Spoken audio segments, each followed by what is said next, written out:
बिहार में मंत्रिमंडल विस्तार में हो रही देरी को लेकर कई तरीके के सवाल उठ रहे हैं। राजनीतिक गलियारों में चर्चा है कि नीतीश कुमार और बीजेपी के बीच में जो डील हुई थी, क्या वो पूरी नहीं हो पा रही है। साथ ही ये बात भी हो रही है कि नीतीश कुमार लोकसभा के साथ विधानसभा करना चाहते हैं, लेकिन बीजेपी इस पर शांत है और नीतीश के इस फैसले से नाराज भी। और दूसरी तरफ तेजस्वी यादव बिहार में अपनी जन विश्वास यात्रा से बिहार वासियों का दिल जीत रहे हैं। नमस्कार, ये खबर आप उल्टा चश्मा यूसी पर देख रहे हैं। बिहार की राजनीति इन दिनों बहुत उलझी हुई है। नीतीश चाचा तेजस्वी यादव का साथ छोड़कर बीजेपी के साथ तो चले गए, पर अब बीजेपी के लोग ही उनसे नाराज होने लग गए हैं। वहीं जेडीयू की बात करें तो उनके मुताबिक राजनीति को रास्ता नहीं मिल पा रहा है, क्योंकि जब जेडीयू ने बीजेपी का दामन पकड़ा था तो इन दोनों के बीच एक शर्त हुई थी, वो ये कि लोकसभा और विधानसभा का चुनाव एक साथ हो। पर अब इस चीज से भारतीय जनता पार्टी मुकर रही है। दोस्तों, राजनीतिक गलियारों में इस बात को लेकर अक्सर चर्चा होती रहती है कि बिहार के मुख्यमंत्री नीतीश कुमार को पहले नंबर की पार्टी से तीसरे नंबर की पार्टी बनने की कसम तो थी ही।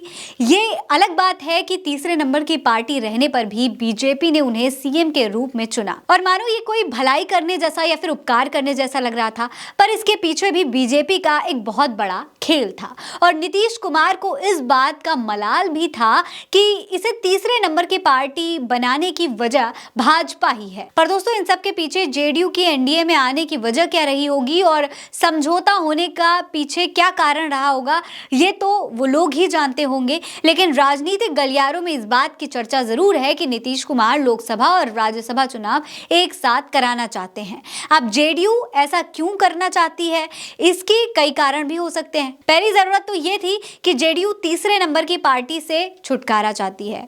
दूसरी बड़ी बात यह थी कि नरेंद्र मोदी के चेहरे और राम लहर में चुनावी बेड़ा पार भी करना चाहती है। लोकसभा और विधानसभा चुनाव साथ साथ होने से 2029 तक नरेंद्र मोदी पीएम रहेंगे, तो नीतीश कुमार भी अगले 5 सालों के लिए सीएम रहेंगे। एक बड़ा कारण यह भी है कि जेडीयू के भीतर यह अविश्वास भी है कि 2025 के विधानसभा तक हालात कितने ठीक रहेंगे भी या नहीं। ऐसा इसलिए भी है कि बिहार में सरकार तो बनी, पर मंत्री वही रहे जो भाजपा ने चाहा, यानी नीतीश कुमार की पसंद को दरकिनार किया जा रहा है। इन सब को देखते हुए अब यह भी कहा जा रहा है कि 2024 में होने वाले चुनाव में नीतीश और बीजेपी के साथ तेजस्वी खेल करने वाले हैं, क्योंकि उनके गठबंधन में एक बार फिर से मनमुटाव दिखने लगा है। और दूसरी तरफ तेजस्वी यादव अपनी जन विश्वास यात्रा के जरिए बिहार की जनता का विश्वास जीत रहे हैं।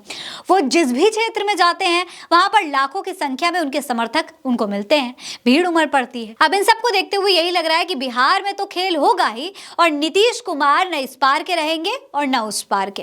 वैसे आप इस बारे में क्या सोचते हैं, हमें कमेंट सेक्शन में लिखकर जरूर बताइएगा। ये खबर आप उल्टा चश्मा यूसी पर देख रहे हैं। मेरा नाम है फरीद अंसारी। आप रहें स्वस्थ मस्त, बस यही है दुआ हमारी। मिलते हैं अगली वीडियो में, तब तक के लिए अलविदा।